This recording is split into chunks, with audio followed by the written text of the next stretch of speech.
हमार बाबूजी हमार ब्याह कहीं और तय कर देले बाड़न। तू हमरा से अभी शादी कर ला देवा, वरना हमारी जिंदगी बर्बाद हो जाए। तू कुछ बोला कहीं नहीं खा देवा। का बोली हम? अरे का बोली हम सुनीता? जौन आदमी में हमार माई के मांग के सिंदूर मिटा देले होके, अरे ओकरा बेटी के मांग हम सिंदूर से कैसे भरी? का मुंह दिखाए हम अपने माई से, अपने बाप के आत्मा से, और का मुंह दिखाए हम अपने आप से? देवा इसे तू का कह रहा बाड़ा? हमको समझ ली ना। तू समझ के का करबू? तू समझ के भी का करबू सुनीता? भगवान करे तू लोगन हमार सिर ऐसे ही ऊंचा करा। बबुआ आज तो हर बाबूजी की आत्मा जहाँ हुई ये देख के बहुत जुड़ा गयल हुई। भाई हम खिलावा ना, तू तो खाली ओकरी के खिलावा तानी बाबा, खिलावा तानी। इला मास्टर जी प्रणाम सावित्री बहन। आई बैठी। मास्टर जी आज ये दोनों फर्स्ट क्लास फर्स्ट अइलन। इस सब इन्हीं के मेहनत और लगन के फल बा। जी मास्टर जी, ले मुंह मीठा करी। जी अच्छा। मास्टर जी रवा के बहुत धन्यवाद। ये लोग रावरे आशीर्वाद से पढ़त लिखत पाड़न। बबुआ जा तू लोग मुंह हाथ धो के खाना खा ला। ठीक बा माई। ठीक बा माई।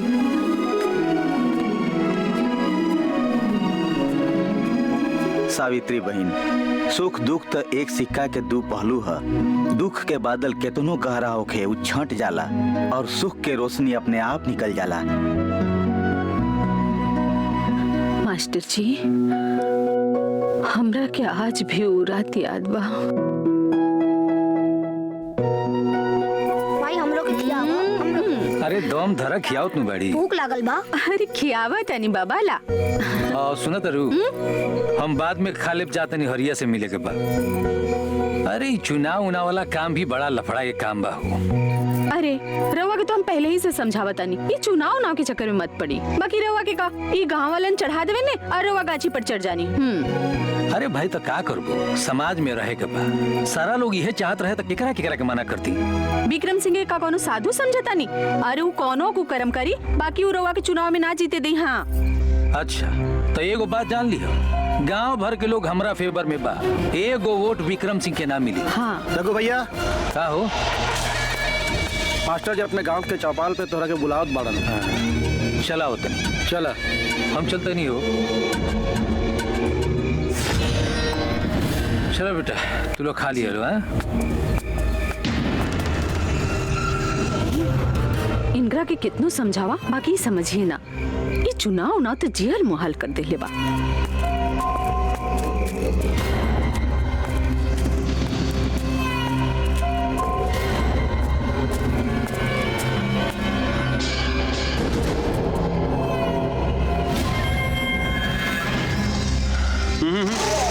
इधर उधर मत देखा, हम बोलो लेवान। अच्छा तो तुहार साजिश रहला। हाँ तू धोखा से बोलोले वाला हमरा के ना। अरे रघुआ तो का करती रे? तू विक्रम भाई के बात प्यार से सुने के तैयारे ना रहस तो का करती? तोरा के कितना बार विक्रम भाई समझैलन कि तू उनका खिलाफ मत लड़, लेकिन तू मन लस ना मन लस। चुनाव लड़ल हर जागरूक नागरिक के अधिकार होला। एमे हम कौन गलती के लिए भाई? गलती कैले ना, बहुत बड़ गलती कैले। अब हमारे खिलाफ चुनाव में खड़ा हो गई, इससे बड़ा गलती का? अच्छा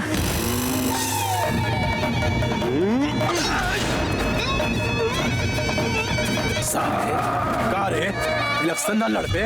विक्रम भाई के खिलाफ लड़बे ना? हाँ? हाँ? हाँ?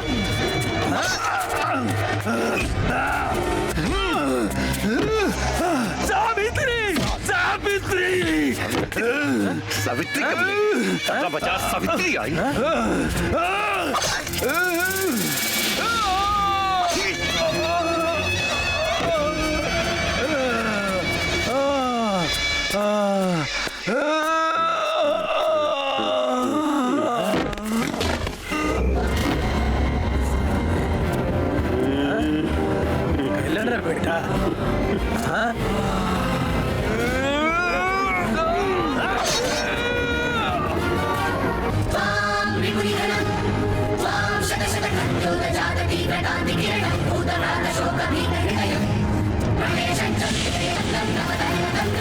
भौजी भौजी का भइल नंदू बाबू, तू इतना घबराइल काहे बाड़ा और इतना हापत काहे बाड़ा? रघु भैया के का भइल रघु भैया के? विक्रम सिंह और सूरज प्रताप सिंह दोनों मिलके रघु भैया के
काले डालियां रघु भाई के मास्टर जी, ज्यादा आग से मत खेल, हाथ जल जाए। बातें न मानलन हमार, जल गए हाथ। भगवान रघु भाई की आत्मा की शांति दी। विक्रम सिंह, तू शायद भूल रहल बाड़ा, आग चाहे जितना तबाही मचा ले, पानी के ठंडक ओकरा के राख में बदल दिला। आज जौन बीज तू बो रहल बाड़ा, ओकर फसल हमार बेटा कटी है। याद रखिया विक्रम सिंह, याद रखिया। अरे शांत शांत सावित्री देवी, शांत। हम आपके पीड़ा बहुत बढ़िया से समझ रहल बानी। हमके मालूम बा कि आप पे का बीत रहल बा। बेटा माई तारा बहुत तक अब जाए तब आप चिंता मत करी, रो मत बेटा। भगवान तोहार बाबूजी की आत्मा की शांति दी है। प्रणाम सावित्री देवी। मास्टर जी प्रणाम।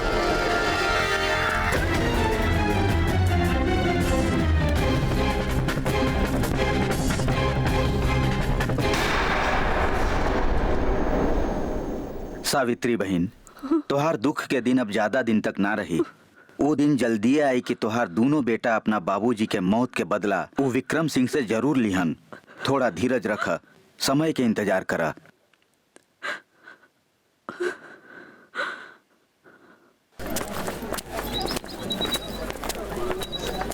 कल तो मजा आ गई।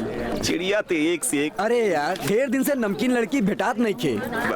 वो देखो आवताड़ी कुल सही कहले, देख आवतिया आवा करी जबू। अरे रानी, ऐसे खा जाए वाली आंखें से काहे देखत तारू?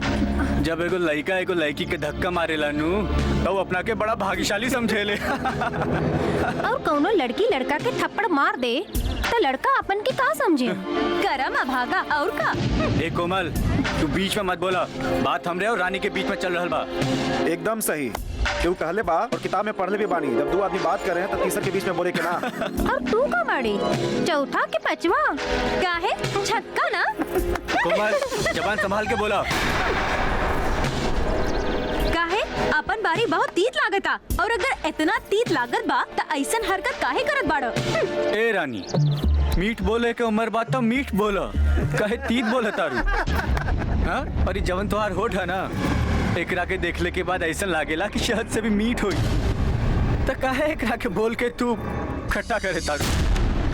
तोहरा के तक कब्बो ऐसन स्वाद चखाई कि तू जीवन भर याद रखबे। अरे तो ऐसे मुंह लगौले रहबू ना, कब स्वादो चख ले। ई ले, आजे स्वाद चख ले। बुझौसा। चल उठ। का रंजीत, ऐसन गिरल हरकत करबे तो हमेशा गिरत रहबे। पड़ गिलनू गलत जगह पे ला। देख ले, देख ले। ए, का देखबे? हैं? चल भाग। कहू का देख ले। देखी। अरे कोमल, का भइल? आपन वही चिचोरा हरकत से कबो बाज ना आवेला। आज के थप्पड़ याद रही। भाई ऐसन और बहन इतना सुशील, इतना सुंदर और बड़ा बाप के बेटी होके के बाद भी ओकरा अंदर कौनो घमंड नहीं थे।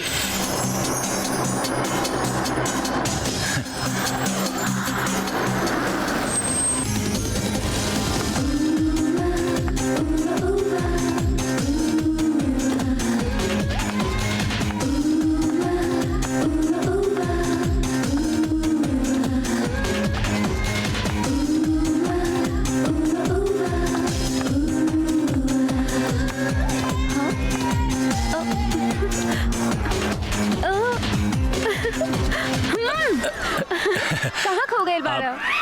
यही जे तो खड़ा बनी। सुनीता, हाँ? समझा दे अपन भाई के, एकदम बेशरम हो गइल बा। अगर ई रवैया रही ना, रहे दरानी, हम सब समझत बानी कि वो का कर ले हुई। ओकर गलती खातिर हम माफी मांग रहल बानी, लेकिन लागता बाबूजी से ओकर शिकायत करे के ही पड़ी। देवा, विष्णु कहाँ बा? के भैया? अरे वो तो 1 घंटा पहले ही कॉलेज आ चुकल बड़े। 1 घंटा पहले? बाकी कहीं दिखत तो ना बड़े। काहे? रोज देखे के जरूरी बाका? अरे विष्णु नाम भैला से भगवान थोड़े हो गए ले। अरे देवा, और केहू खातिर होके चाहे ना होके, इनकरे खातिर तो वो भगवान बैठेन। अच्छा मामला इतना बढ़ गया बा, तो फिर जाके दर्शन कर ला। लेकिन कहाँ? अरे पढ़त हुई कहीं बैठ के एकांत में। अच्छा ठीक बा। ओके बाय। हेलो। अरे कोमल तू? ना, हमार भूत। सही में? ना, झूठ में। अब तो ठीक बा। का ठीक बा? 1 घंटा से तू यहाँ आइल बाड़ा, अगर हमके बता देता तो हमू आ जाती ना। तू आजी तू तो काम के बढ़े दे तू। काहे? हम तो हरे हाथ से किताब छीन लेती का? किताब नहीं छीन ले तू, बाकी किताब तो अपने आप हाथ से छूट जाए। देखा जी, इससे भी छूट रहा बा। देखा विष्णु, सब कॉलेज में पढ़े आवेला, बाकी हम तोहके देखे आइला, बस तोहके देखे। अरे दादा, ई हाल बात तो पढ़ाई का हुई हो। सब पढ़ाई तो शादी के बाद पढ़ा दिया हमके। नजदीक बा। हाय रमेश। हाय कोमल। हाय। हाय विष्णु। का हाल बा? बड़ा दिन बाद दिखाई देता रहा, कहीं गई रहा का? हाँ, तनी तबीयत खराब हो गई रहे, अब ठीक बा। मजे में? हाँ बिल्कुल मजा में बानी। ओ कोमल, एग्जाम सर पे आ गइल बा, तैयारी हो गइल? हाँ, तैयारी पूरा हो गइल बा। एग्जाम देवे के या लेवे के? तैयारी दोनों की चल रहल बा, जवन हो जाए। हाँ हेलो। हाँ, हम आवत हई। अच्छा, केकर फोन रहे? अब क्लासरूम में मुलाकात हुई, हम चलत हई। चला। एगो तुहार भाई देवा बा, जे सुनीता से इतना प्यार करेला, और एगो तू बाड़ा जे प्यार के नाम से भागत फिरला। देवा, कॉलेज की पढ़ाई खत्म होके वाला बा। आज तू तो जानते बारा, एक बार पढ़ाई खत्म हो जाए तो बाबूजी हमारी शादी करवा दी है। तब बियाह कर लिया। अरे ई में खराबी का बा? देवा, हमेशा मजाक अच्छा ना लागेला। अरे हम मजाक कहाँ कर रहल बानी? अरे हम तो ये कह रहल बानी कि माई बाबूजी के बात मान के बियाह कर ला। केकरा से? हमरा से,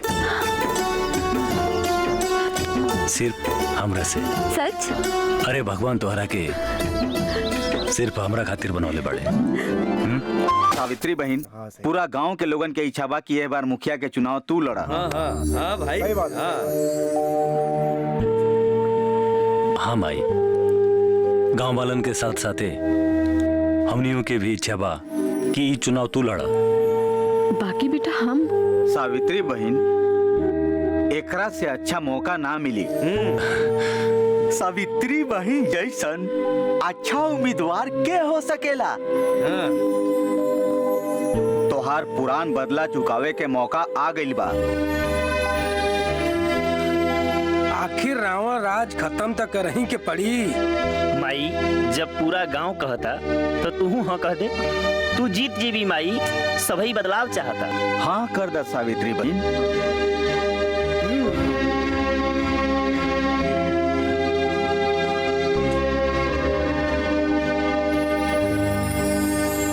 ठीक बा, हम तैयार बानी। ई भइल न बात। सावित्री बहन जिंदाबाद, सावित्री बहन जिंदाबाद।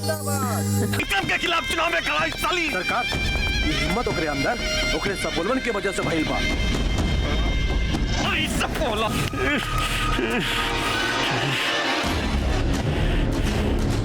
लगता कि पहले वाला इतिहास फिर से दोहरावे की पड़ी है।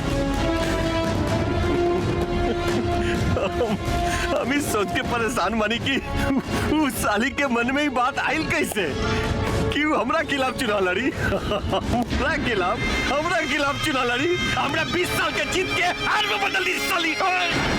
छोट मुंह बर्बाद सरकार। अब वही के माहौल पहले से बहुत बदल गई बा। यही से अब इतिहास दोहरावे के समय नहीं के। ऐसा करे से गांव वालों के दिल में रउआ के खिलाफ बगावत बढ़ जाई। चुनाव लड़े के खातिर चुनावी हकंडा अपनावे के पड़ी।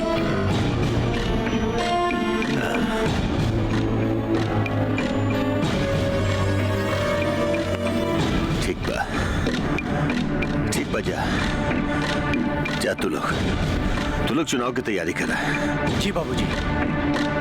सुना कौनो हालत में हमर जीत पक्का होके के जाए। जी बाबूजी।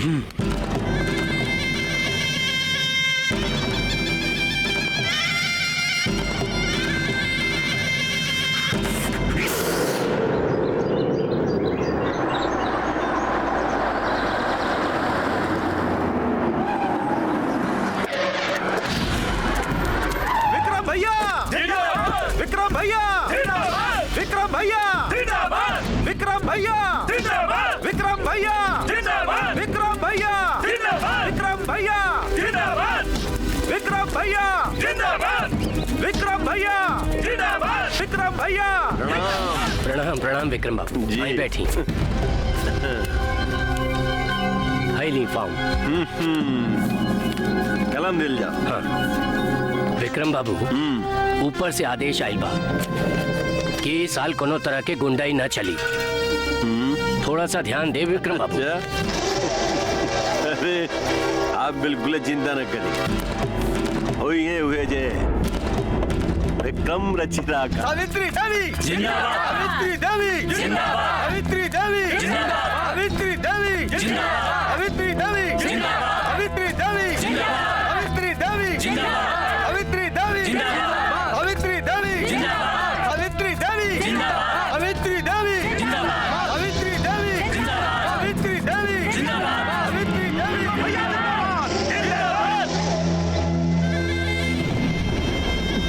जी विक्रम सिंह। सावित्री देवी इलेक्शन की तैयारी।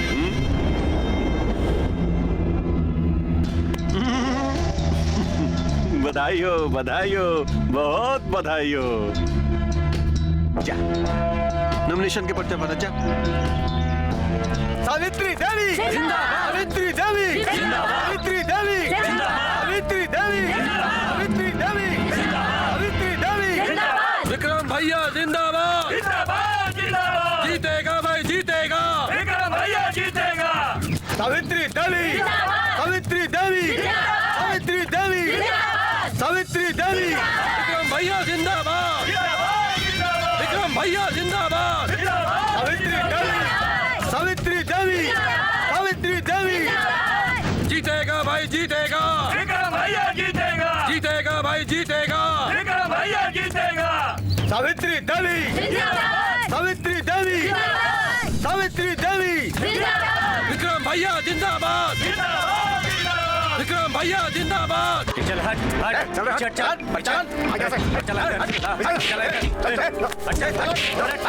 आगे जा। अरे रंजीत ई गलत हो रहल बा। अपने बाप से बोल, अगर जीते के बा तो ईमानदारी से जीते। अपने औकात में रह के बात कर। तू कब से हमके सही और गलत के पाठ पढ़ावे लगले रे? हैं? हमनी जवन करीला ना वो सब सही गलत। चल हट। सराफत से बोले पे समझ में नहीं आवत। लात और जूता के भाषा समझ में का? ऐसा गला दबाए के अंदर के सांस अंदर और बाहर के सांस बाहर हो जाए।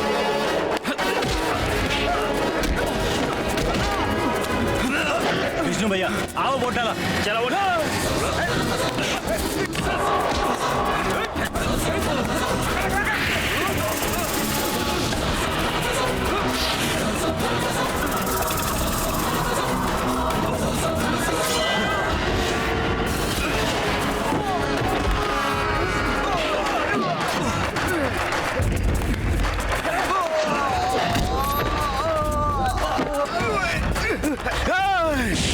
चुनाव के रिजल्ट आवे थे ओकरा बाद तोरा के देख ले तेरी तो चल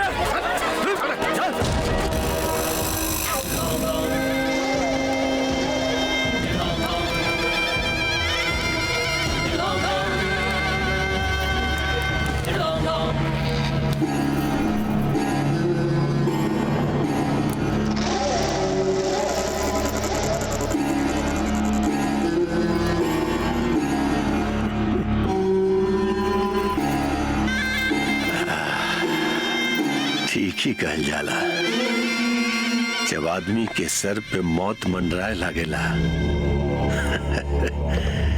तो ओकर छटपटाहट कुछ ज्यादा ही बढ़ जाला। ठीक ना कहलो, ठीक ना कहलो सावित्री देवी अपना हाथे अपन जीवन की रेखा मिटा दिल तू। अब तो शायद भगवान भी तेरा बचा न सकेलन।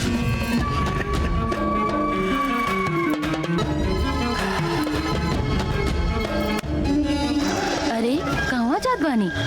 नाश्ता तक करके जाई।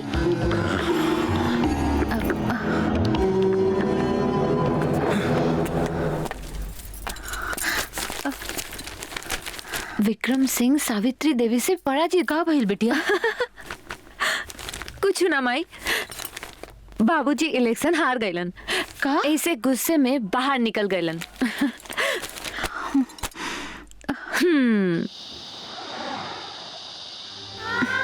हम तो हर बात समझत बानी सुनीता, बाकी हमू तो उसे कम प्यार ना करीला। तू भी हमरा बात समझे के कोशिश कर। अरे तोहार बाबूजी हमार प्यार के कब्बो स्वीकार ना करी है। काहे काहे स्वीकार ना करी है? का तोहर हाथ पैर सलामत नहीं खे? का तोहरा में कोनो ऐब बा कि तू पढ़ल लिखल नहीं खा? कि तू कोनो बौराहा बकलोल बाड़ा? अरे ना सुनीता, वो सब बात नहीं खे। हमरा में जो ऐब बा वो सब तोहरा नहीं खे लौकत। और तोहर बाबूजी ऐसा ऐब वाला लड़का से तोर बियाह कब्बो ना करी। अच्छा वो कौन ऐप बा? तनी हम भी तो जानी, तनी हमरो के भी समझावा कि वो ऐप अभी तक हमरे नजर में काहे ना लौकल।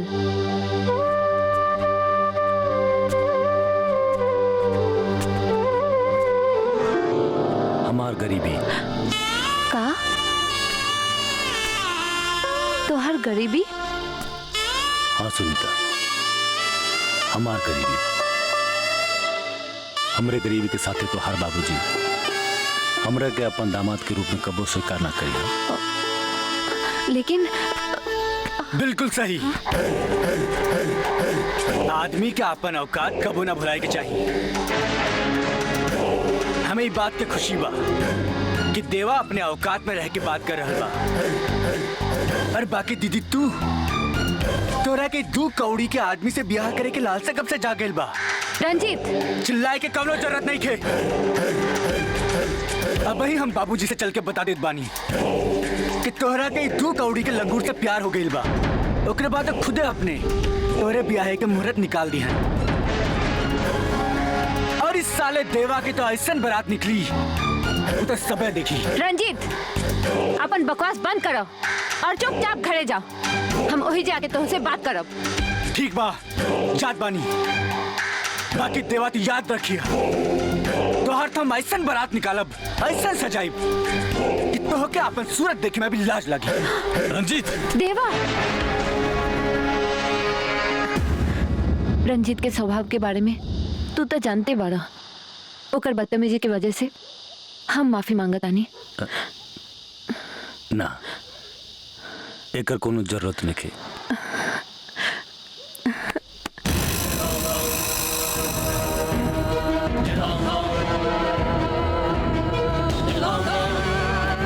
सुनीता कहाँ से आवत पड़ो?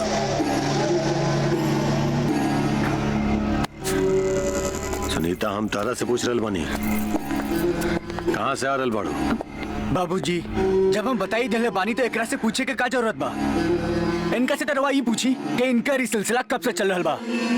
और उस साला देवा जब ना के औकात हमनी के सामने 2 कौड़ी के नौकर से भी गैर गुजरल बा। ओके हमार बहनोई और राउत दामाद बना रहल बा।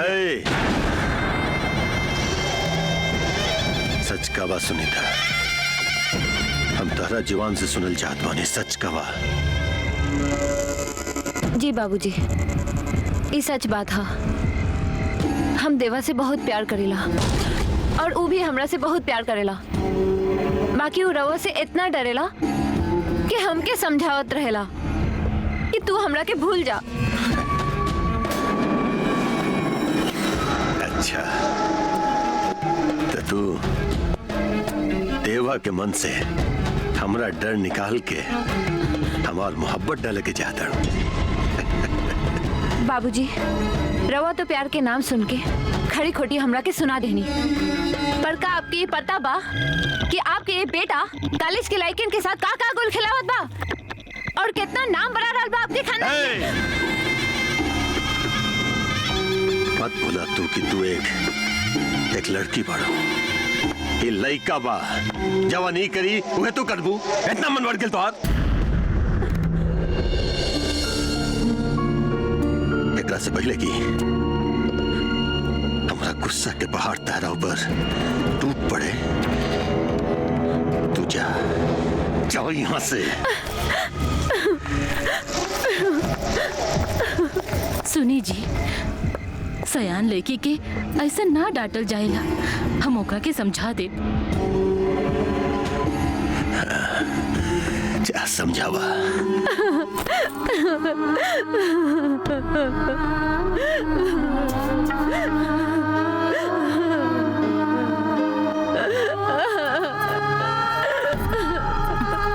बेटी,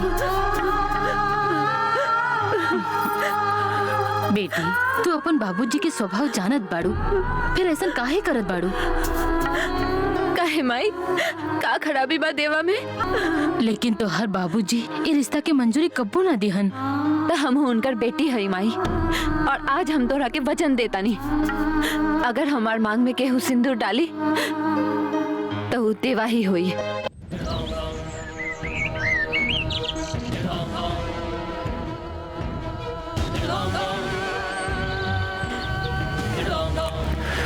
मैनेजर जी सरकार।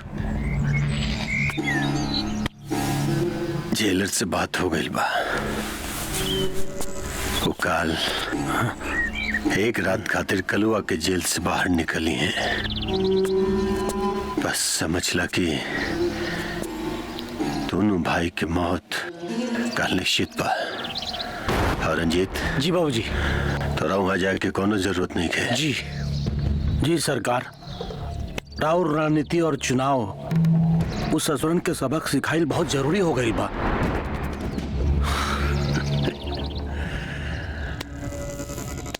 मैनेजर, बस एक ही बार में दोनों हरामजादा के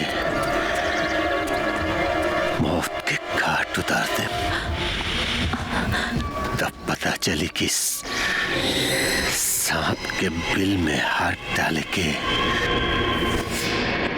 नतीजा का होला।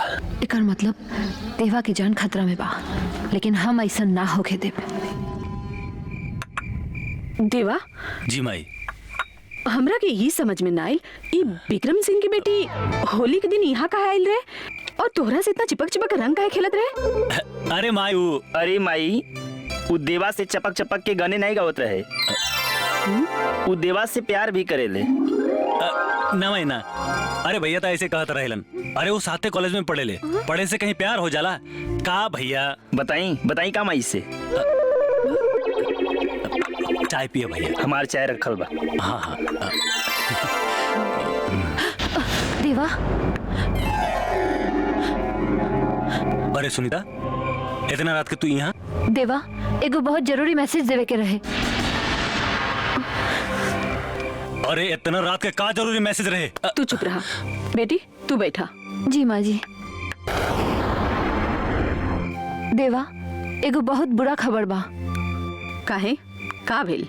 हमार इलेक्शन जीते से कहीं तोहर बाप अस्पताल तो ना पहुंच गेले? ना। अरे माई, ई का कर रहल बाड़ू? माँ जी, कहे और सुने के समय नहीं खे। देवा के जान खतरा में बा। अभी अभी हम बाबूजी के मुंह से सुननी हा कि वो देवा और विष्णु के मरवावे खातिर एगो खतरनाक आदमी के बुला रहल बारन, जे अभी जेल में बंद बा। का नाम है ओकर? नाम हम बराबर से सुननी ना। अच्छा माँ जी, अब हम चलत आनी। देवा, तू अपन ख्याल रखी हा प्लीज। अच्छा बेटी, तू जा।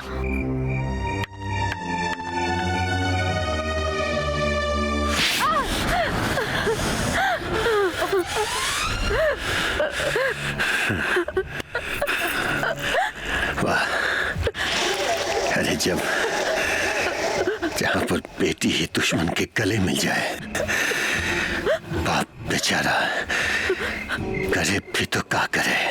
कैसे बदला ले अपन दुश्मन से, कैसे बदला ले?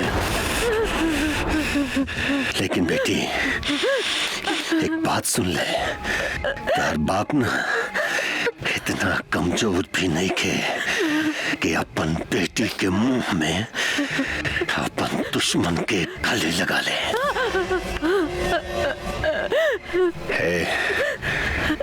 ले जो एकरा। चलो बेटी, चलो। हमरा बुझात बा एकर शादी जल्दी ही करे के पड़ी, वरना ही लड़की हमरा जरूर कोनो चक्कर में डाल दी।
उठा के नदी में फेंक दे साले के।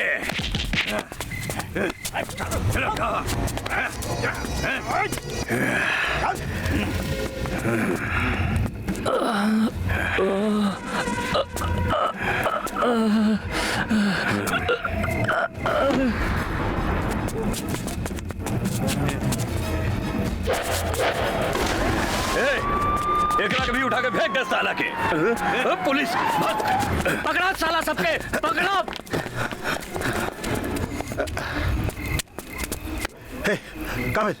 का भाई साहब, इते सावित्री देवी का लेकर लागत ताड़न। फटाफट इनका जीप में डाला और हॉस्पिटल ले चला। लेकिन साहब, मारे वाला तो भाग गए सर। भाग के जाई है कहाँ? उनका छिपे खातिर ये धरती कम पड़ जाए।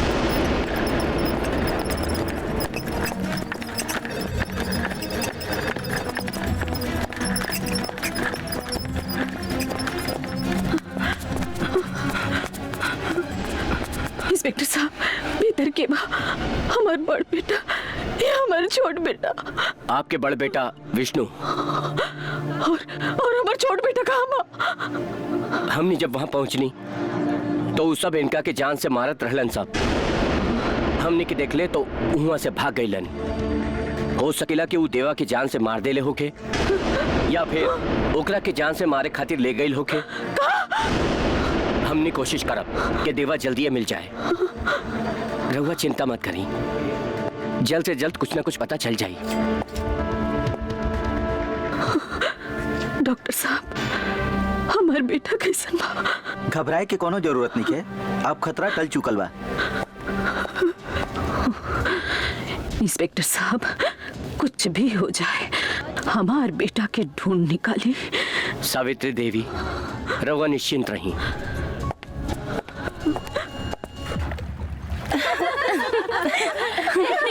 चांदनी, जौन मजा नदी में नहाए में बा वो मजा स्विमिंग पूल में नहीं। अब से हमनी रोज इहे आवल जाई।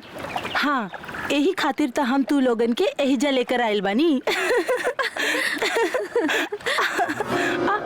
चांदनी, हाँ वो देखा का आ रहल बा। ई के ह?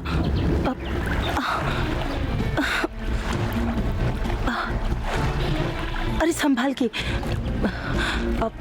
संभाल के। अरे इतना जिंदा बा, चला एकरा के उठावा, जल्दी ले चला।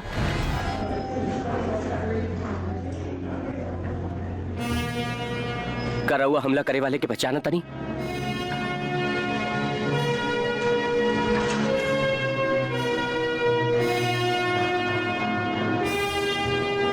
सर, हम उमेश से केहू के पहचानत नहीं की।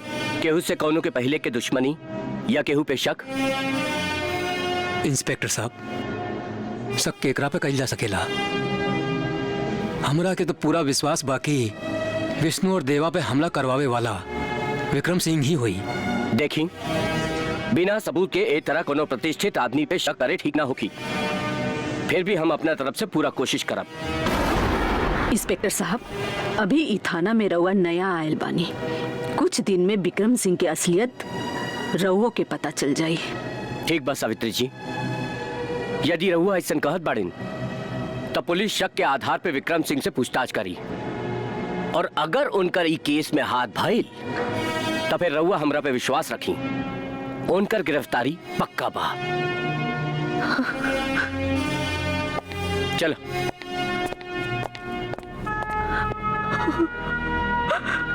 विष्णु, हमार देवा कहाँ हुई रे? माई, जब विष्णु जिंदा बा तो देवा भी जरूर जिंदा हुई।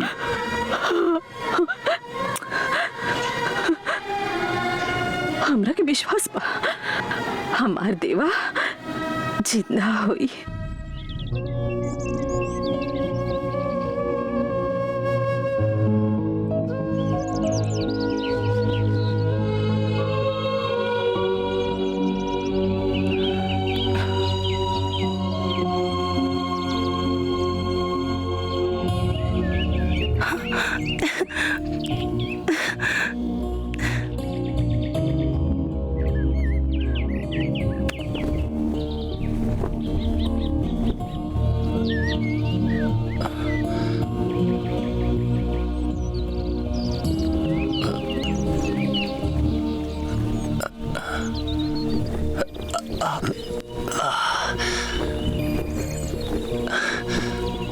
ये लीजिए, अब ये पूरी तरह से होश में आ गए हैं। अब आप बिल्कुल चिंता ना करें, आप जल्दी ठीक हो जाएंगे।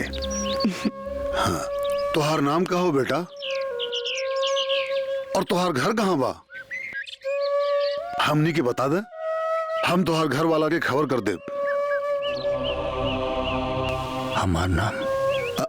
हाँ बेटा, तुहार नाम का बा? और तुहार घर कहाँ बा? हमार नाम का? हमार घर?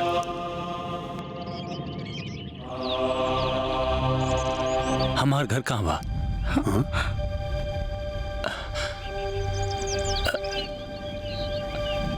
आप लोग के बानी? डॉक्टर साहब, ये ऐसी बातें क्यों कर रहा है? मुझे लगता है सर पे ज्यादा चोट लगने की वजह से इनकी याददाश्त चली गई है। क्या? का? हाँ बेटा, चांदनी बा हमार बिटिया हे तोहरा के बेहोशी की हालत में गंगा किनारे से लायल रहे।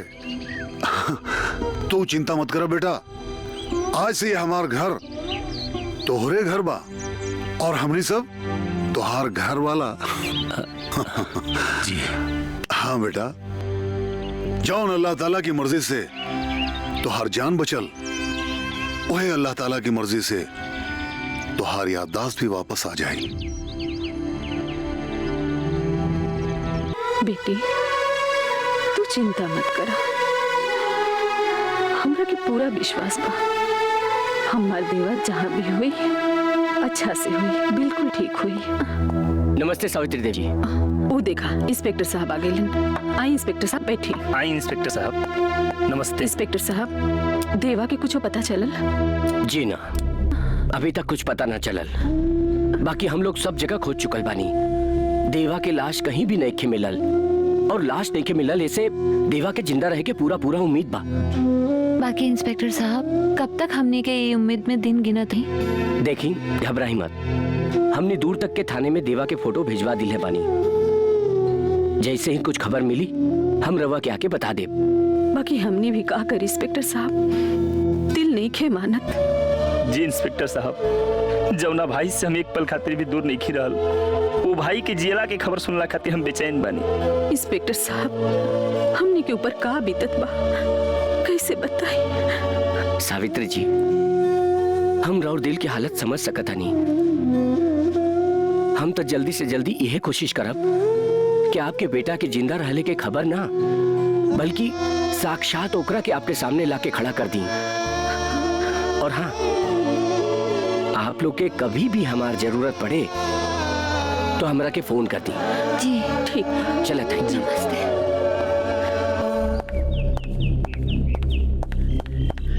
अम्मा जी, हमार दिल बोला था कि हमार देवा जहाँ भी हुई ठीक हुई, और भगवान बहुत जल्द उनकरा के हमने के पास भेज दी है। हाँ।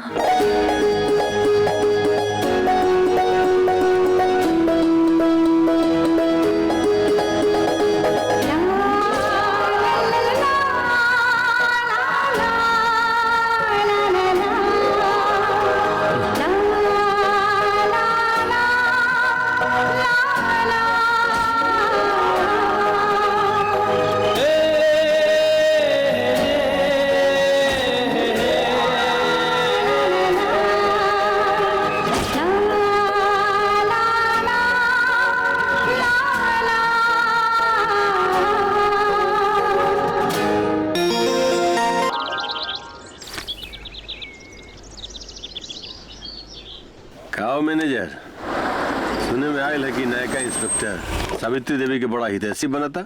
सरकार, शैतान के नाम ले ली और शैतान हाजिर।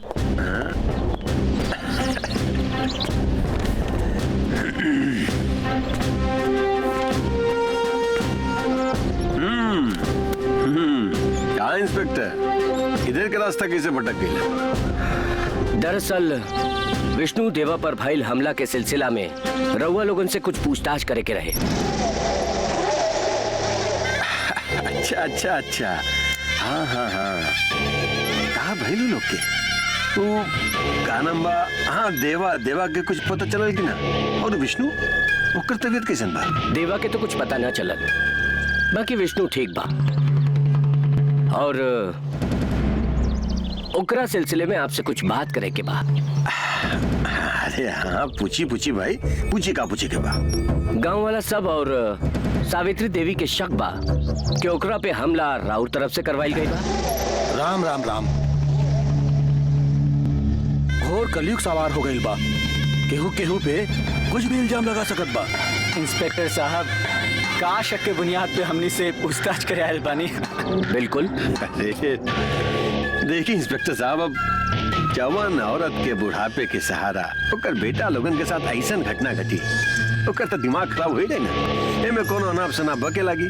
अब ऐसा हालत में अगर हमरा ऊपर इल्जाम लगा दिलस में कोनो घबराए के बात नहीं के होत रहला हो। ठीक बा विक्रम बाबू, अभी तो हम चलत हनी, बाकी फिर मुलाकात हुई। यदि सावित्री देवी के शक सच भइल ता जी इंस्पेक्टर साहब तो का करब? विक्रम बाबू, अपन बेटा के कपार पर थोड़ा बर्फ मलवाई। दिमाग में इतना गर्मी अच्छा नहीं खे, और इनका सेहत खातिर भी अच्छा नहीं खे। वैसे भी हम पुलिस वाला धमकी सुनीला ना, धमकी देला।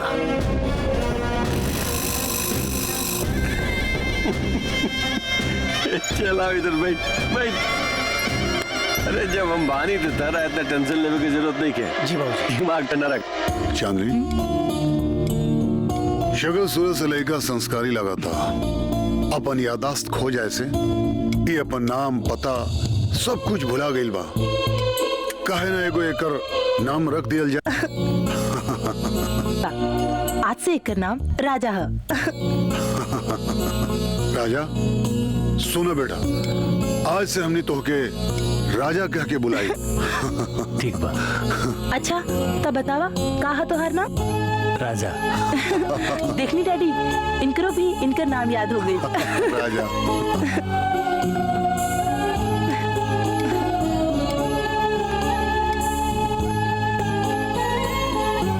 देखो बेटा, इस शहर में हमार बहुत दुश्मन बा, हमेशा हमरा के नुकसान करे के फिराक में रहेला। हमरा बेटी पे हमेशा हमला करे के कोशिश करत रहेला। ए खातिर हम चाहतनी कि तू हमार बेटी के साया बन के रहा। जी।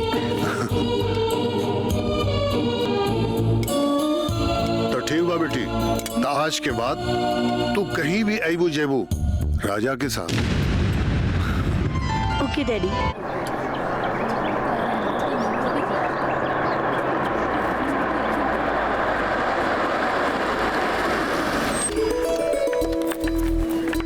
हाय चांदनी।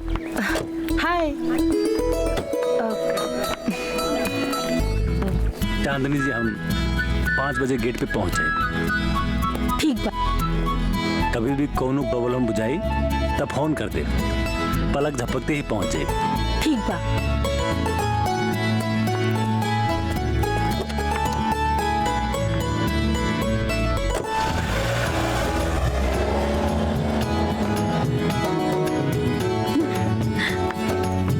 का चांदनी, बॉडीगार्ड रख ले लू का? अरे बॉडी बा तो बॉडीगार्ड रखे ही के पड़ी ना। चुप करा सब लोग, जब देखो बिना बात के बकर बकर करेलू। उ तो हमार बाबूजी कहले वाड़न कि हमरा पर कितना बार हमला हो चुकल बा, इहे खातिर जहाँ भी जाए के बा राजा के साथ जा। का राजा? What a sexy name. अच्छा, एकर नाम राजा बा? अब ये एकर असली नाम ना है, दरअसल ये अपन याददाश्त भुला गइल बा। अरे ये तो बहुत बुरा भइल। बाकी जाए द, ये बहाने तोरा के एगो बॉडीगार्ड तो मिल गई। चुप करा सब लोग, अब चला क्लास में, देर होता। चला चला चला।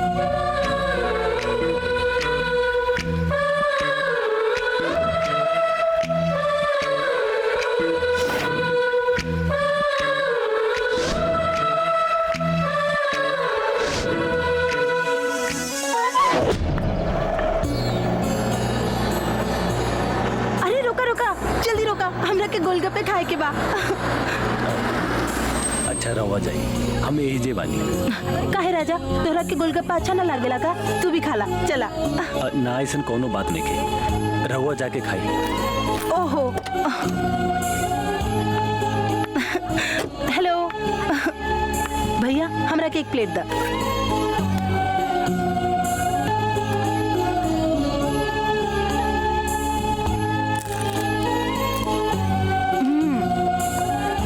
राजा, गोलगप्पा बहुत बढ़िया बा, आजा।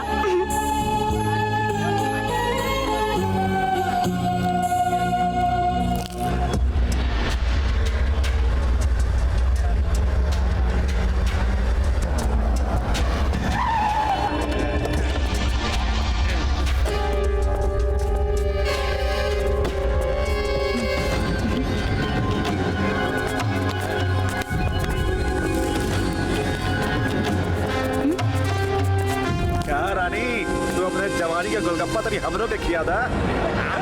क्या बदतमीजी बा? छोड़ हमरा के।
डैडी।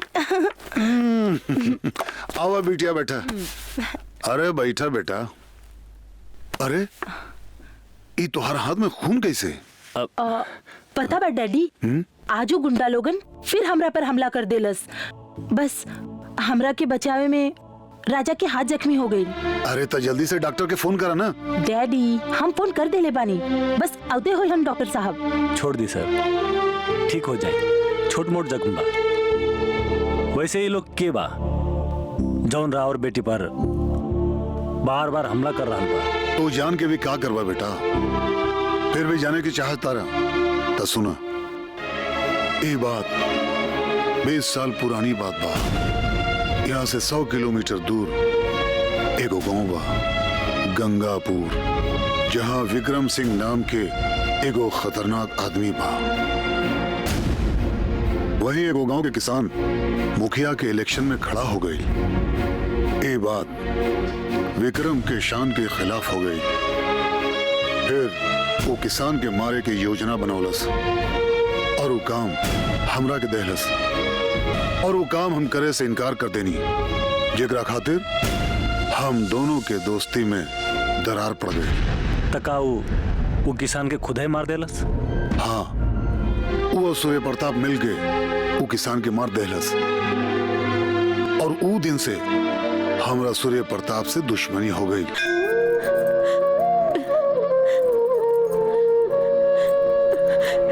हे भगवान, हमार देवा जहाँ भी होके उनकरा के सलामत रखी। अगर उनकरा के कुछ हो जाए तो हम यह समझब कि आप पत्थर बानी और आप में कौनो शक्ति नहीं के। हमार देवा के जल्द से जल्द कोनो पता चल जाए भगवान, कोनो पता चल जाए।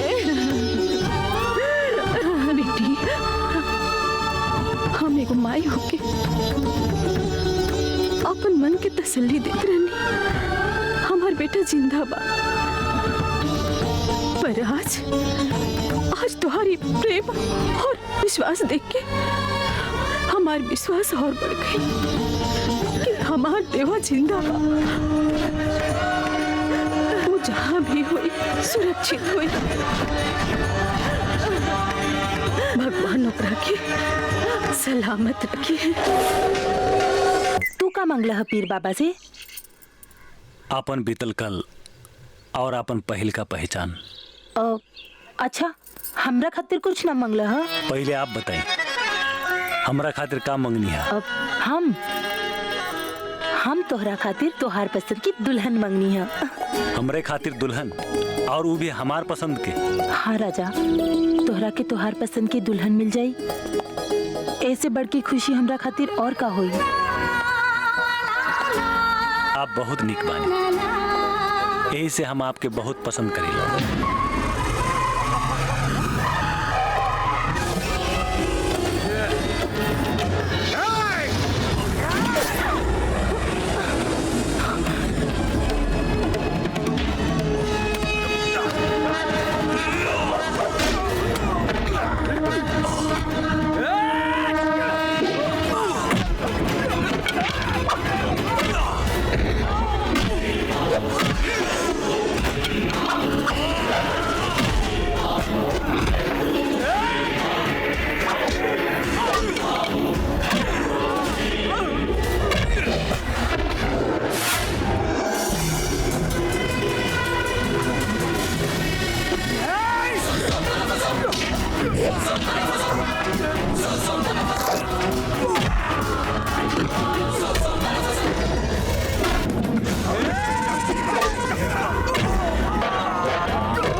आराम से बैठा राजा,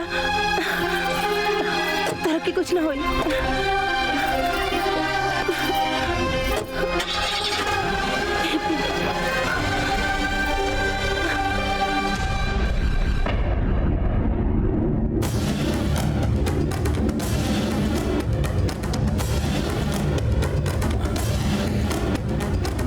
हम यहाँ कैसे आ गई और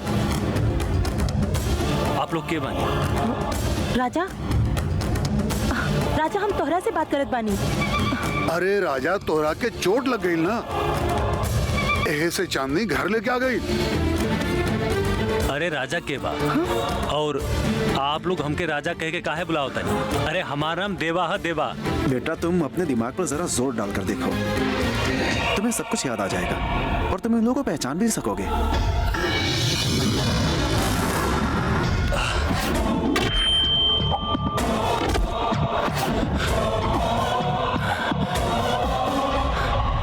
ना डॉक्टर साहब, हमके तो बस इतना याद बा कि कुछ गुंडा लोग हमरे और हमरे भाई और हमके उठा के नदी में फेंक दिया।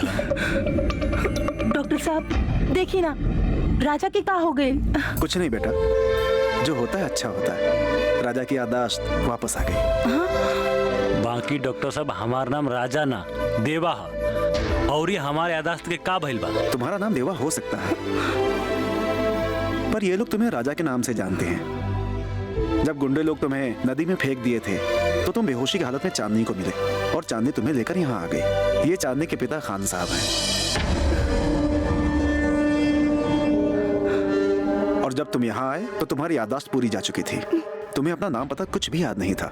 ऐसे ये लोग तुम्हें अपने घर लेकर आ गए। तुम्हारा नाम इन लोगों ने पहचान के लिए राजा रख दिया। आज चांदनी पर कुछ लोगों ने हमला किया, तुमने उसे बचाने की कोशिश की और चोट तुम्हारे सर पर लग गई, जिससे तुम्हारी याददाश्त वापस आ गई। हाँ बेटा, बाकी तू अपन गांव के नाम बता दे, हम तोहरा के तोहार गांव भिजवा दे। हमार गांव के नाम गापुर है। गंगापुर बा? हाँ, और हमारे पिताजी के नाम रघु यादव है। जी अब ई दुनिया में नहीं खन। तब तो तोहार माता जी के नाम सावित्री देवी हुई। जी, बाकी आपके ये सब कैसे पता बा? वो गांव में हमारे एक पुराना दोस्त बा, जे आज हमार दुश्मन बन गई बा, विक्रम सिंह। हमरा आज भी वो रात याद बा।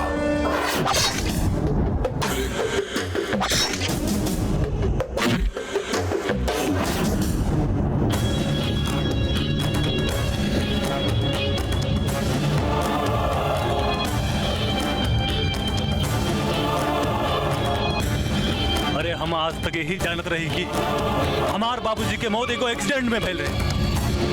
पता नहीं माई हमसे ये बात काहे छुपोल। बेटा, तोहार माई ना चाहत होयन कि पति के साथ साथ औलाद के भी खो दी।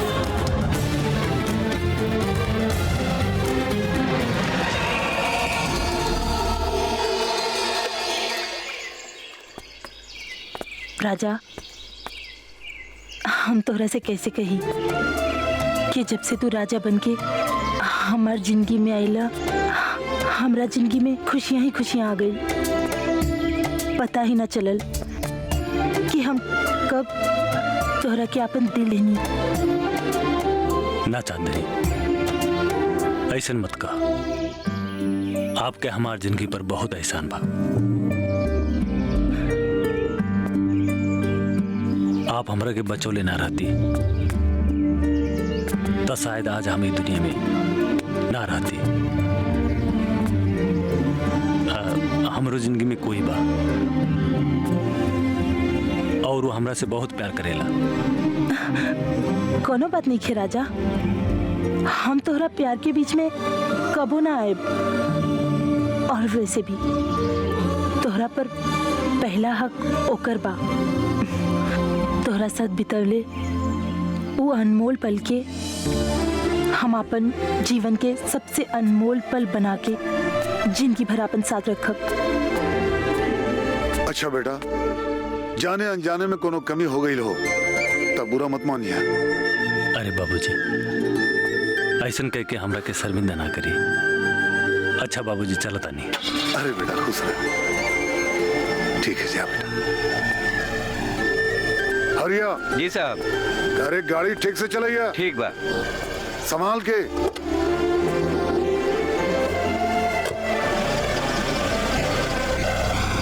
चला बेटा।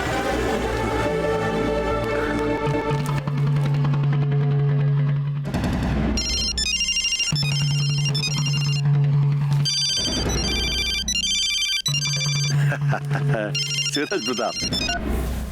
हाँ बोलो सूरज प्रताप बाबू, का हाल बा? अरे हाल चाल ठीक नहीं है, समझ लो। तोरा खातिर एक बड़ा मनुष्य खबर बा। रघुआ के छोटका बेटा देवा जिंदाबाद, समझला कि ना? का? हाँ सुनो, अब सोचे समझे का समय नहीं के, समझला कि ना तू?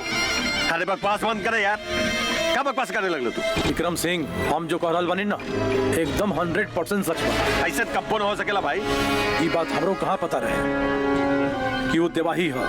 अरे वही रघुआ के बेटा जेकरा के तू मार के नदी में फेंकवा देले रह और समझ ले रह कि वो मर गइल बा। वो ससुरा मरल नहीं खे, वो खान के आजकल बॉडीगार्ड बनल बा। ओकरा लागत सब कुछ पता चल गइल बा और वो अपन गांव खातिर निकल गइल बा।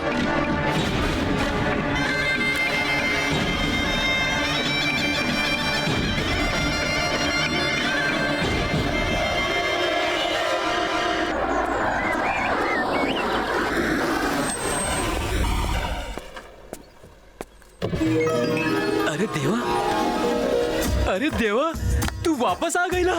देवा वापस आ गई ना। चाची, चाची, एगो बहुत बड़ खुशखबरी बा चाची। तब बोल ना, कौन खुशखबरी बा? अरे हमरे देवा भाई आ गई ले चाची, आ गई ले।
सब बात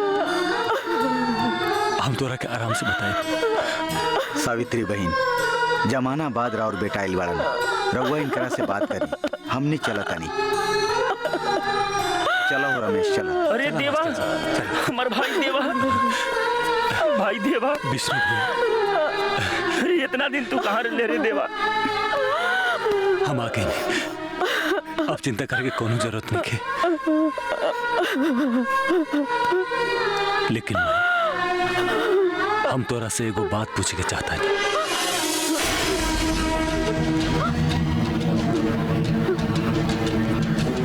हमार बाबूजी के मौत कैसे फैल रही?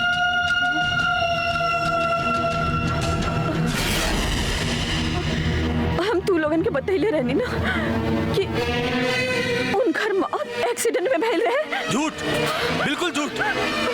अरे माही, तू हमरा से काहे झूठ बोल रही? ना, ये झूठ नहीं के, ये सच बा। तका ई सचना है कि बाबूजी विक्रम सिंह के खिलाफ चुनाव में उठल रहन और विक्रम सिंह हमार बाबूजी के बेरहमी से मार देलस। बता माँ का ई सचना है? खो हमार क्रिया, खो माई हमार क्रिया और काकी सब झूठ बा।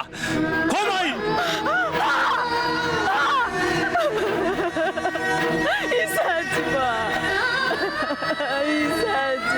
तोहार बाबूजी के मौत एक्सीडेंट से नहीं, हत्या कइल गइल पर हम का करती। विक्रम सिंह के खिलाफ हमरे पास कोनो सबूत ना रहे। हम बहुत कोशिश कैनी पर कोनो गवाह ना जुटा पैनी, कोनो जुटा पैनी। अब ना हमरा के कोनो सबूत के जरूरत बा और ना कोई गवाह के।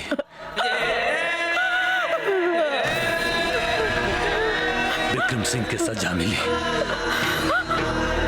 जरूर मिली, जौन हमार बेकसूर बाबूजी के बेरहमी से मार देलस। हाँ भाई, ओकरा सजा जरूर मिली। हाँ भाई। का भइल जी? सूर्य प्रताप सुनीता से अपन लेगा के सगाई करे से इनकार कर देली का? चाचा जी एगो बुरा खबर बा। देवा जिंदा बा और वो घरे आ गइल बा। बकवास बंद कर। आगे खुशखबरी सुनावेंगी। जिंदाबाद जिंदाबाद, हमें सब पता बा। देवा जिंदाबाद।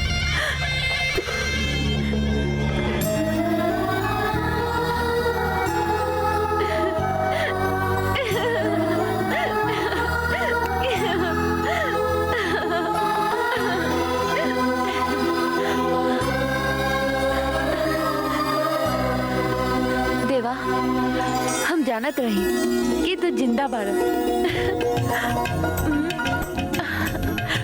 बाकी हमरे बात पर केहू विश्वास ही ना करत रहे। हमरे बात पर केहू के विश्वास रहे तो सिर्फ तोहरे माई के। देवा, तो के कुछ हो जाए तो हम कैसे जीती? तू तने कभी आवे में देर कर देता तब पता ना तुम्हारी सुनीता जिंदा भी मिलित की ना। बस अब फटाफट डोली में हमरा के बिठा के यहाँ से ले चला।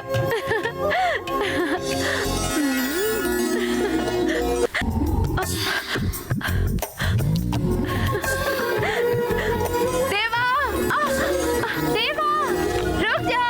देवा, कहाँ जात बाड़ा? देवा,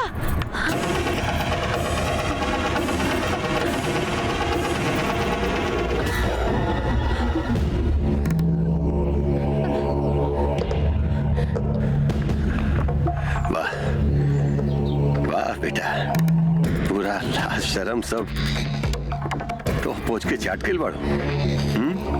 इतना बेहाया पे उतर गई लो।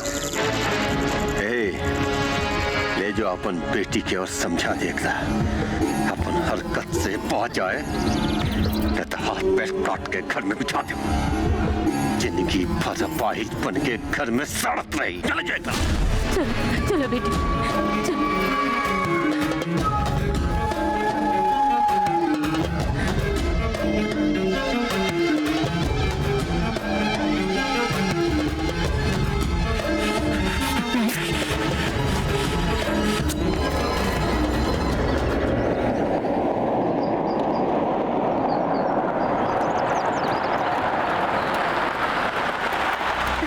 जल्दी से आ जाइए बेटी, बाबूजी की आदत है तो तू जानते बाड़ू। ठीक बा माई।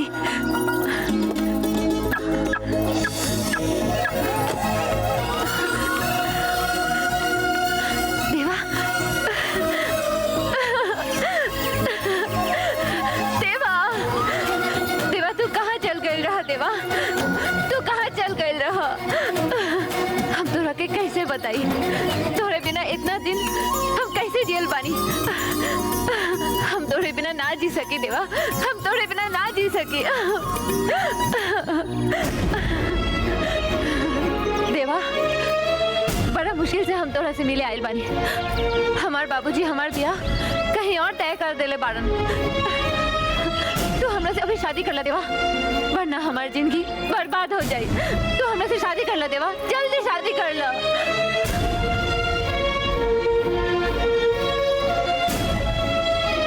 तू कुछ बोला कहीं नहीं खा देवा। का बोली हम? अरे का बोली हम सुनीता? जौन आदमी हमार माई के मांग के सिंदूर मिटा देले होके, अरे ओकरा बेटी के मांग हम सिंदूर से कैसे भरी? काम मुंह दिखाए हम अपने माई से, अपने बाप के आत्मा से, और काम मुंह दिखाए हम अपने आप से। देवा, इसे तू का कह रहा बाड़ा? हम कुछ समझ ली ना। तू समझ के का करबू? तू समझ के भी का करबू सुनीता? तोर बाबूजी हम दोनों भाई पर हमला करो ले, वो कोनो नई बात नहीं के। ये दुश्मनी 20 साल से बा, 20 साल से। तोहार बाबूजी 20 साल पहले हमारे बाबूजी के मौत के घाट उतार दे क्यों? उनकर खिलाफ चुनाव लड़े खातिर तैयार हो गए। ऐसा ना हो सकेला देवा, तोहरा जरूर कोनो गलत फहमी भइल बा। काहे? तोरा विश्वास नहीं खेला कि तोहार बाबूजी ऐसा कर सकेलन? अरे तू ही तो वो दिन आके कहत रहो कि तोहार बाबूजी हमनी पर हमला करवाए के प्लान करत रहन। जब ई बात सच हो सकेला तो वो बात काहे सच ना हो सकेला? बाकी देवा, बाकी कुछ ना। दादा के अपन बाबूजी से पूछो ये बात सच बाकी नहीं। और हाँ, एक बात सुना, ये बात अपन दिमाग से निकाल दा कि हम तोरा से प्यार। ऐसा मत कह देवा, हम तोरे बिना ना जी सकी। तो दादा के मरो, लेकिन हम तोरा से शादी ना कर सकी। जा। आखिर काहे देवा? ये लड़की के का कसूर बा? हाँ, ये है ना कि ये एगो पापी की बेटी बिया? अरे हम पूछे चाहता नहीं, ये कहा के दस्तूर बा कि बाप के कैल के सजा बेटी की मिले? लेकिन माई, बेटी तू जा, हम देवा के समझावता नहीं। देवा, तू बिहा करबा और डंके के चोट पर करबा। अब हमहू देखे चाहता नहीं एकर प्यार के जीत होत बा या एकर बाप के जीत के।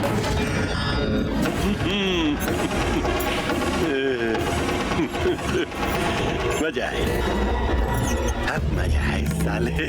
मैनेजर, कलुआ के सजा पूरा हो गई और वो जेल से छुटला के बाद हमनी के साथ रहे वाला बाबू। अच्छा खुशखबरी बा सरकार। हाँ, लेकिन अब की कोनो गलती ना हो के चाहिए।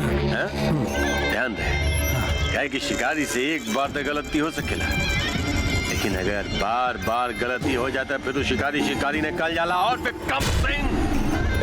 विक्रम सिंह उस शिकारी बा शिकार के मान में हाथ डाल के हलक समेत खींच लेला। शिकारी तो वो होखेला बाबूजी जे शेर के शिकार करे और आमने सामने से करे। वो शिकारी के शिकारी ना कहल जाला जे शिकार के पीछे कुत्ता दौड़ा के पेड़ पर बैठ के तमाशा देखे।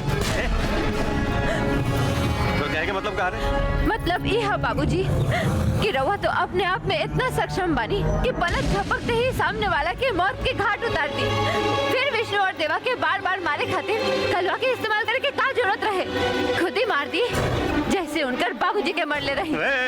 सुनीता, भूल मत के तू अपन बाप से बात कर रहा बाड़ू। चिल्लाई मत, नहीं तो राउर इच्छा रौड़ा ही सर पर गिर जाए। कहे कि हमरा एक घर के दरो दीवार बहुत कमजोर दिख रहा बा। अरे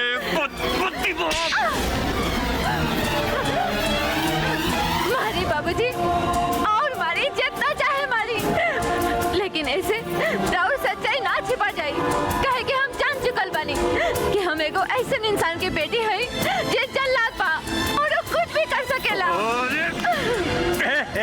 जो जाके घर में बंद रहा और आज के बाद तो बाहर कदम निकला टंगड़ी काट के रख दे। काल सूरज प्रताप के बेटा से तो और मंगनी बा और ये मंगनी हो के नहीं।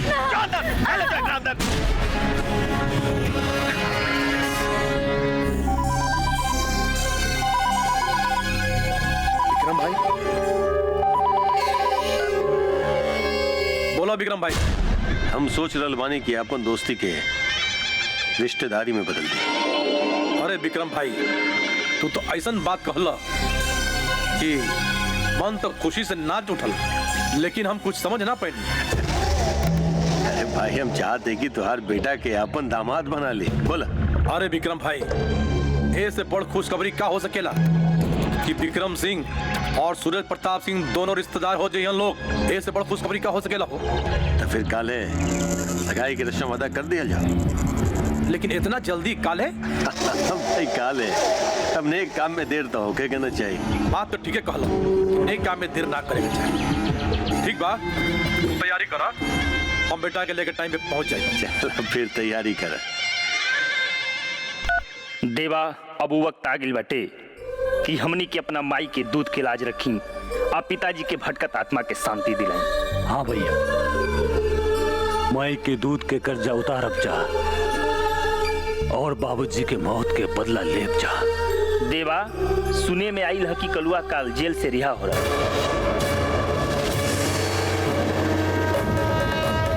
देर तक कलवा से काल जरूर मिलेगी पड़ी।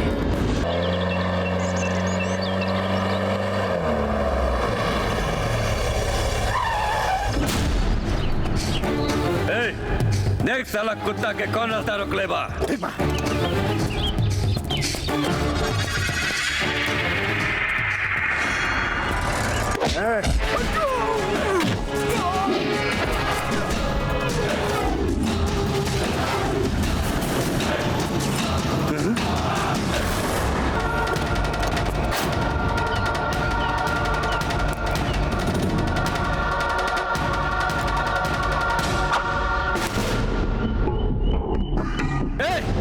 जाके मार साला के।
अरे तू सूरज प्रताप के बेटा हवे, पकड़ के डाला मुठी।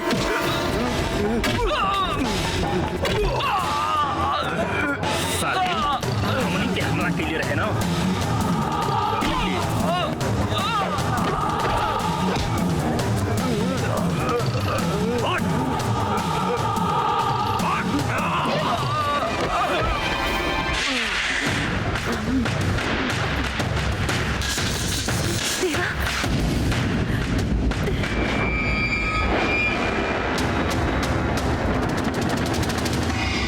ठाकुर, इला तोर पालतू कुत्ता एकरा के ते बड़ा शेर समझत रहले ना। देख देख एकर पतलून कैसे गिला हो गइल बा। हे देवा ई का मजा करे के ई एकरा जा कायल बड़े तू। कमाल बा ठाकुर साहब, हम तो सुनले रही कि गिरगिट ही आपन रंग बदले खातिर जानल जाला, पर अब बुझाता कि तोरा नाम भी वही जाति के साथ जोड़े। ठाकुर ई तोहार कलुआ बा, कलुआ जेके भेज के हमनी के ऊपर हमला करौले रहा। ई अपना जुबान से स्वीकार भी कीले बा। देवा बोल के ठाकुर साहब के कहले पर ही तो हमने हमला कैले रहे। और तनी आपन थोबड़ा साहब के अच्छी तरह दिखावा। कहा है कि साहब के पहचान में दिक्कत हो रहा बा। हे देवा शायद तू लोग भुला गेल बाड़े, शेर के मान में घुस के ओकरा के ललकारे के नतीजा का होला। हाँ? हमार एक पंजा के वार से ना तो दोनों भाई के अतड़ी बाहर आ जाए साले। सियार आपन बिल के शेर का मात समझ ले और कुत्ता अपने पंजा के शेर का पंजा समझ ले। तो फिर हंसे हंसा वाली बात उधर ठाकुर, हमरा समझ से शिकारी वो होला ये अपने शिकार की चिंता करेला। काहे कि कबो कबो छोट शिकार भी शिकार के मात दे जाला। अच्छा बात देवा, शायद तू लोग के मतारी तो दोनों भाई के तोहर बाप के मौत के कहानी ने किस सुनोले। अगर सुनोले रहित ना तो तू शेर के दांत गिने के कब्बो कोशिश ना करते। वाह बाबूजी वाह, सुन ले बानी बाप अपने औलाद खातिर का ना करेला। बाकी एगो रउआ बानी जे अपने स्वार्थ के खातिर अपनी बेटी के खुशी के गला घोट देनी। इतने नहीं, राउर अंदर के इंसानियत भी मर चुकल बा। एक तो हमरे खुशी के गला घोट के हमार सगाई करा रहल बानी, ओकरे ऊपर ई कलवा के बार बार विष्णु और देवा के मरवावे खातिर भेज देनी। आखिर काहे? हम पूछल बानी ऐसे आपके का मिली? ई झूठी साना सौकत।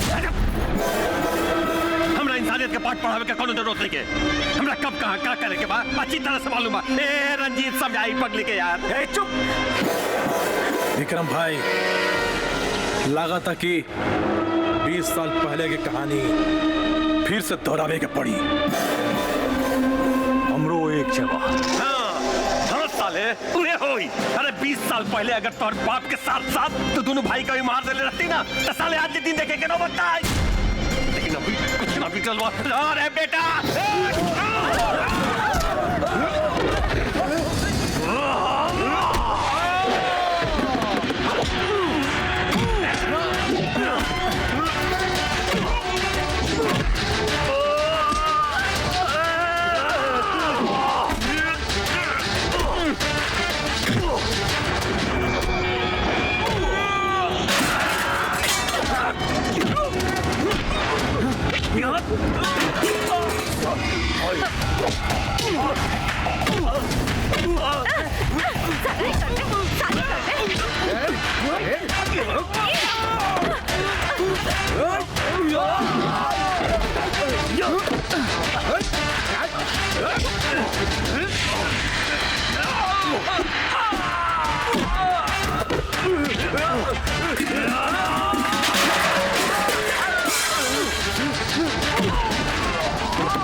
चुपचाप खड़ा रहा, बढ़िया उड़ा दे, समझ ले।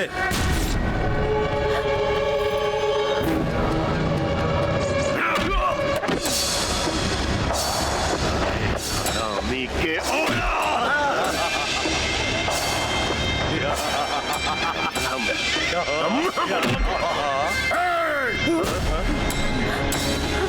सूर्य प्रताप सिंह, हम हैं खान अली खान, तुहार पुराना दोस्त।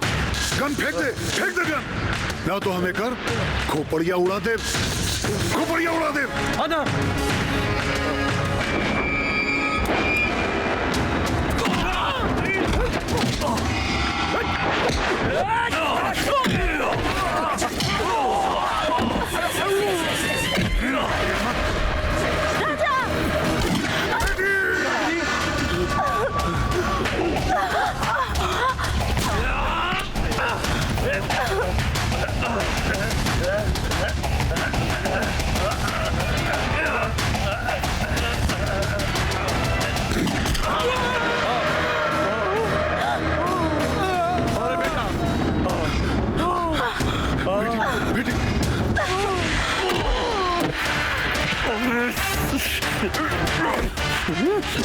बेटा,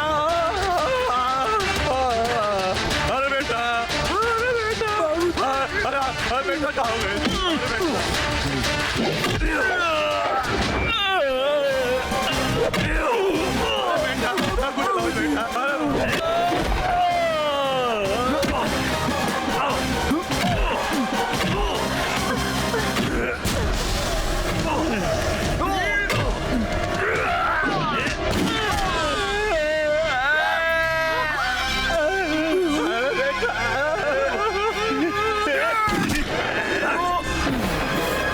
तोरा के कुछ ना हो राजा। बेटा,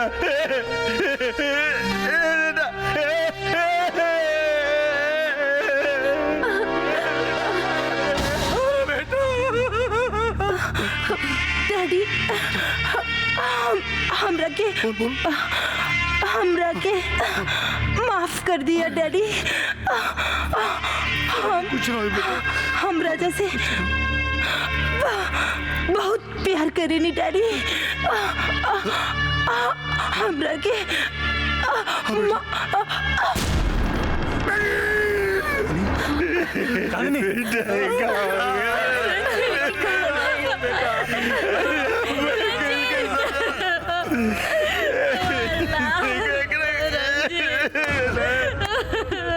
विक्रम सिंह, सूर्य प्रताप सिंह, देख ले कुदरत के इंसाफ। पाप और पुण्य के फैसला यही धरती पर होला। जे जैसन बोएला ओइसने काटेला। तू हमार निर्दोष पति के मरले रहे और भगवान तू लोगन के हाथे तोर बेटा के मरवा देहलन। देख ले कुदरत के इंसाफ।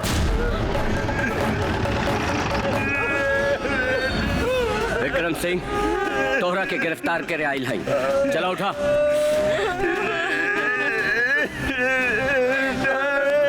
इंस्पेक्टर साहब, रुक जाइए। ई पापी के 1 मिनट खातिर मोहलत दे दें।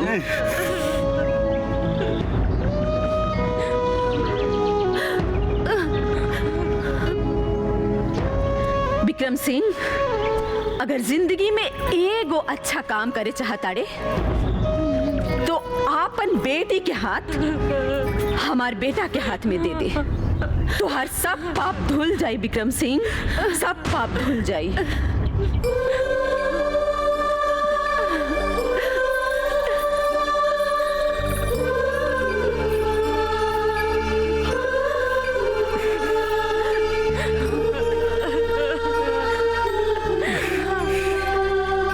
हमार एक बेटी मर गई तो का भाई, हमार दूसरा बेटी जिंदा भी है। हमार पूरा आशीर्वाद एक साथ बा, पूरा आशीर्वाद बा। सावित्री देवी, तू औरत न, तू साक्षात देवी है। हमरा बेटी के हमरा करके तू साबित कर दे लूंगी। और जान सही में बहुत महान होली। बाबूजी। ए बेटा, माफ कर दे बेटा हमके।